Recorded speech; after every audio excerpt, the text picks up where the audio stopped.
Hello, Sagittarius. It's Mary Jo from Enchantress Tarot. Welcome back to my channel as I am here doing October 2020's reading. We have Saturn going direct on the 29th of September. Hallelujah. It will not enter Aquarius again till December 17th, and then there's a 2-week shadow, and that brings us right to December 31st. And what do we sing that night, you know, on New Year's Eve?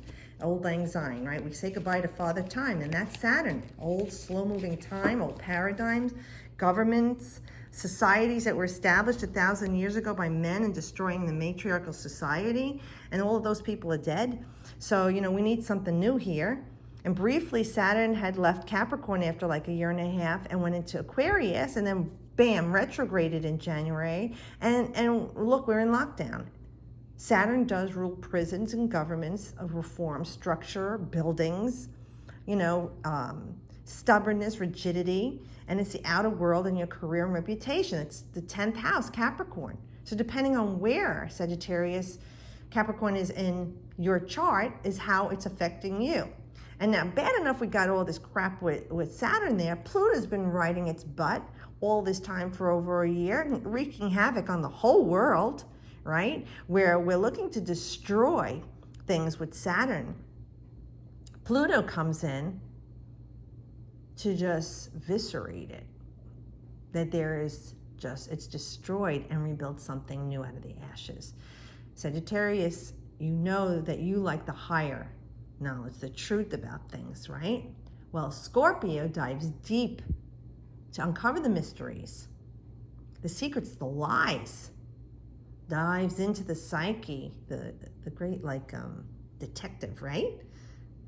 But it's raw sexual energy and power and desire, you know, and it was ruled by Mars until they discovered Pluto. That was the ancient ruler. So it's about having a power and destroying things to rebuild it and replace it with something beautiful like the phoenix. All right, and that's going direct October 4th. Once this tight conjunction passes out of that orb, there'll be a release there. But that being said, as it moves into Aquarius, it's freedom. When Saturn moves into it and Pluto, it is freedom. Higher technology, progress, the maverick, bold, dynamic energy, but in a unique kind of rebellious way, like a hippie kind of rebellion, that we want change. We want humanitarianism. We want to all get along. Social organizations and groups unifying to progress to a higher technology, a higher form, okay? And then Jupiter's been dancing along there, Sag, your planet, and like, hey man, can I play? Trying to catch up with them to say, hey, let's make this better for everybody. And it's been retrograde. It's going direct, I think, in November. So once that time gets here, we'll talk about it then. But we're looking to add some blessings and freedom, foreign travel again, foreign things to us, foreign people, higher philosophies, okay, ideologies and theologies that make sense for now, okay? Mars retrograde also in Aries for a long time now. I think it's taking 6 weeks, and it doesn't usually take that long. So Mars is about the self. So where is Mars in Aries in your chart about you, that you're working on yourself and things in your life? Okay, very powerful dynamic energy. So let's see what we have. Oh, somebody else had the Hermit.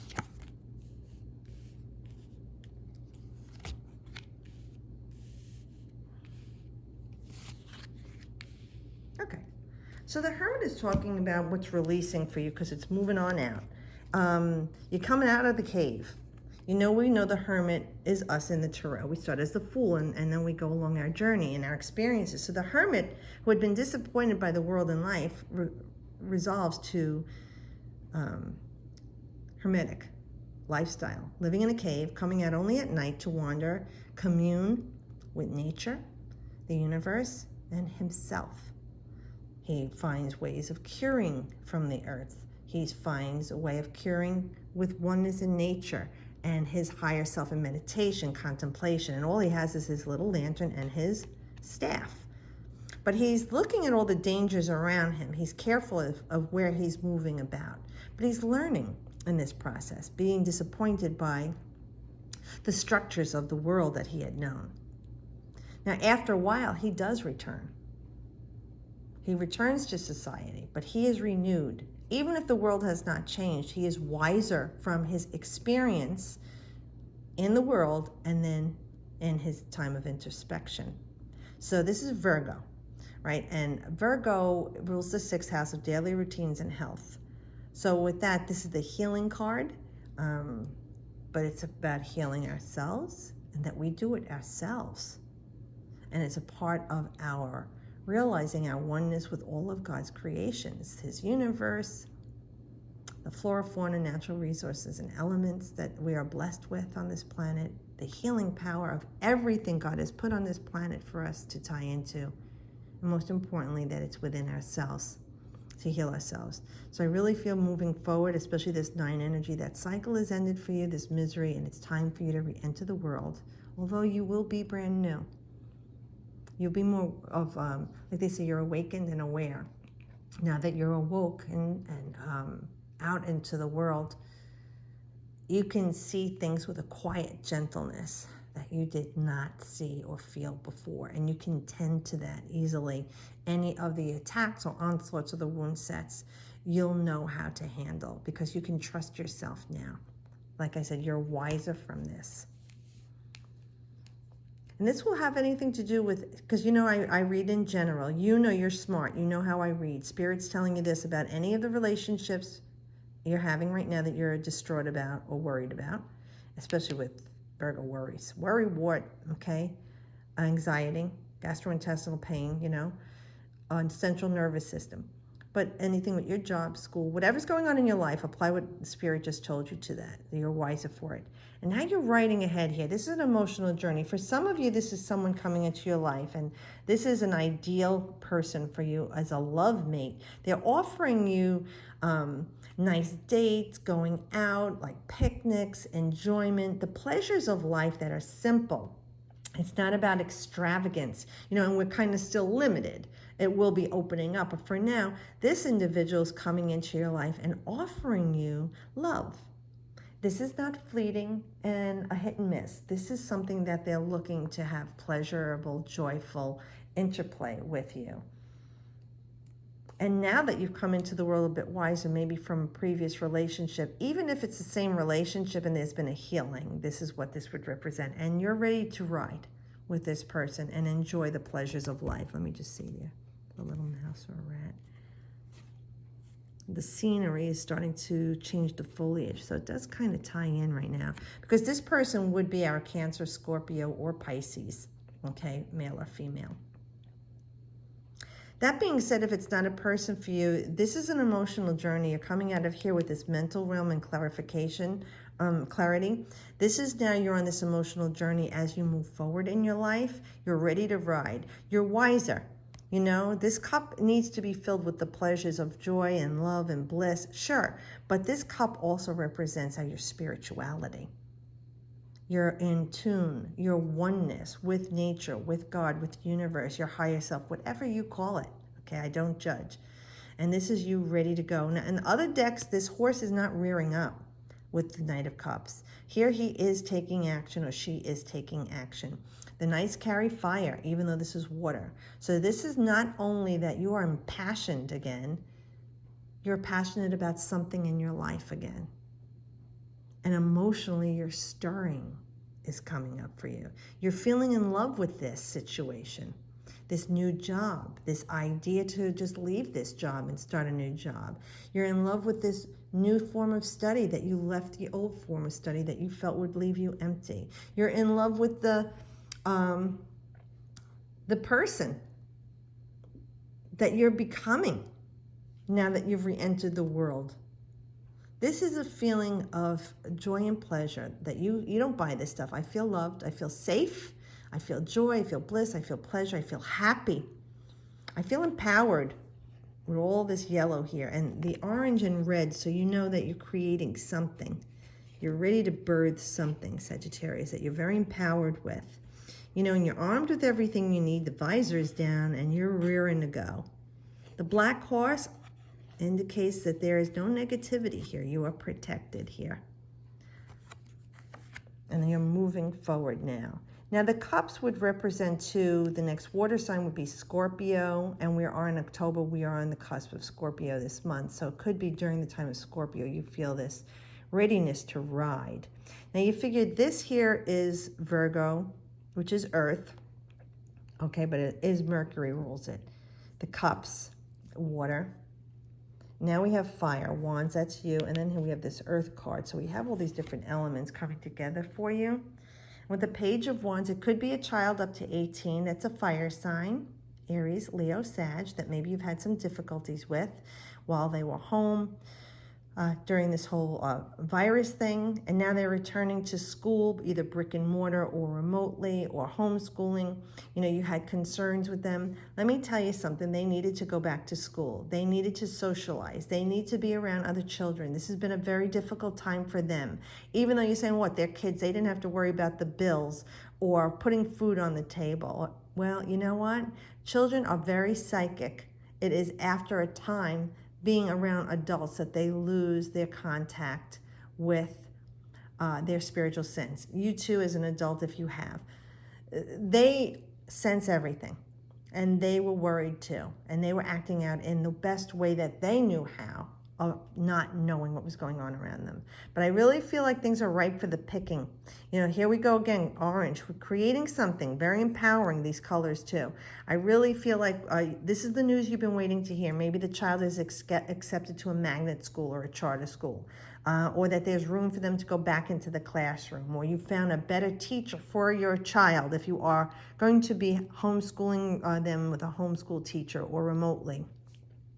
I really feel like things are ripe for the picking now, all the work that's been going into this.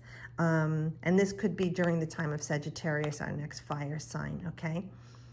That being said, if it's not about a child for you, this is definitely you getting the news you've been waiting to hear about work or school, a social situation, that it's time for you to reap the benefits. So either you got furloughed, laid off, or they cut your salary. This will be about it being restored to you. Again, I think this is more in the time of the next fire sign, which is in Sagittarius, that you'll be getting the news that you know, come back to work. And many of you might be saying, goodbye, no thank you. You know, right? Bye, Felicia. I'm going to start something new. I've got something I'm emotionally attached to or connected with, and I'm going to be doing that. I feel passionate about, and my energy is renewed and restored. And I'm going to take that chance. For others of you, it's like you're a novice at something. You're going to be starting something new at work or school. It's not something you've done before. But, you know, you seem very calm about it, and your wand is up. You know, this is what God says. He gives you the wand. Take the staff and walk with it. It's time to be inspired. Okay, this is the fire. It's inspiration, the Holy Spirit, whatever you want to call the fire in your behind to get you moving. But this is joyous for you. And like I said, you're creating something new. Even though it's new to you, you're not scared. You're excited like a child again. You feel giddy about it. You know, like when something's brand new and you just open up the package, you're like, I can't play it. You know, I want to play with this. I love it. I love it. That's the energy. This is something new for you that you're loving and enjoying, and you're playful and excited about. And this could also tie in with the Jupiterian energy going direct in November around your solar return, right? Like 6 weeks before your solar return, and some people feel it 3 months prior, is when things start to pick up and you have this joyous blessing. Let me tell you, Sag, jump on it. Okay, jump on it. When you feel that momentum starting to pick, go for it, man. Keep it going, because ride that ride and that wave right to shore. All right, because you don't want to just sit back when you have this blessing. You want to bring it to its fullest potential. Now we have the devil, and this is Capricorn. So we know that Capricorn is Saturn. We had our little conversation all about Saturn in the beginning. So we know it's the restrictions, and that's what the devil represents. Self-imposed limitations or prisons, restrictions that hold us back, that are of our own making, that we can free ourselves from at any time. With that being said, since this is Capricorn, I'm going to say during the time of Capricorn, you shall see or feel the difference expanding for you. So either like December 22nd, all the way through like January 19th, you should start to feel the expansion, because the first thing would be Jupiter in Capricorn would have been the first card for this sign feeling, Jupiter and Capricorn. So I really feel like when you're starting to see that Jupiter moves direct, and during the time of Capricorn, I think it will be. No, yeah, it's moving direct in November, so maybe around Sagittarius, Capricorn. So that ties in astrologically. I love when the cards mirror the heavens or vice versa. And this is about you feeling free from this and burning off the old you. Whatever didn't work for you, very transformational energy, because now you're free to climb new heights. And you're saying, you know what, I'm going to release the chains that have bound me from this job that was nowhere. I kid myself to believe, and this is how I had to make a living. This person that I've been with that I thought I couldn't do better, or that, well, you know, be satisfied with what I have. The way I was treating my children and the way that I was allowing them to treat me is going to end. Anything and everything that you have allowed to keep you miserable, unhappy, and chained down from climbing to new heights, you are releasing, Sag. And I like that there's that fire there, because you have that fire. And this is a time for you to start to feel safe and secure. The pentacle has been misrepresented through history. The pentacle is a symbol of it's safety, okay? It's protection, you know, and it's the two triangles. It's the masculine and the feminine joined together. It looks like the Star of David, but people corrupted it and made it dark. The occult is not about sinister things. The word occult, by definition, is the hidden. Like when you go for occult blood work, right? The hidden things in your blood work. That's what it is. Different organizations that I will leave unnamed have perverted it to frighten you and control you. Just knowing it is God's protection for the masculine and feminine energy on this planet that He has created. And this is a time for you to break free of the chains that have bound you by your own making and soar to new heights. That Capricornian energy, the goat that climbs a mountain straight up, right? Fearless, safe, grounded. And that's what this energy is. Capricornian energy is resolute, dedicated, grounded, stable. Be careful not to be too rigid, you know, like Saturnian energy, or obstinate, you know, in the lower vibration. You want to free yourself from this in a way that you are being dynamic and not too aggressive. You want to be assertive in this, and leaving behind the people that you blamed for holding you back, knowing that it was yourself who held yourself prisoner. Release it with love. You know, say your goodbyes, your apologies, even if not in person. Write it down, think it, knowing this was me who held me back, and I blamed them all this time. And I realize now that it wasn't them. I'm sorry that I did that. And I'm going to forgive myself for these horrible thoughts and things that I blamed other people for when it was me. And releasing that and letting go, because God forgives you right away. You need to forgive yourself for all the horrible things that you have thought and said that you blamed others for when it was of your own making. And at any time you could have freed yourself, but you chose to stay for whatever insecurity you had, Sag, but no more. And you're free again. So I hope this helps you guys. Thanks for watching and subscribing and liking. If you haven't, please do so. I'm glad to make connections with you guys through FaceTime. This has been great. And have a great October. If you celebrate Halloween, you're wearing a mask anyway, right? But be safe, enjoy. If not, just enjoy October. I'll see you guys next month. And as always, I wish you the best.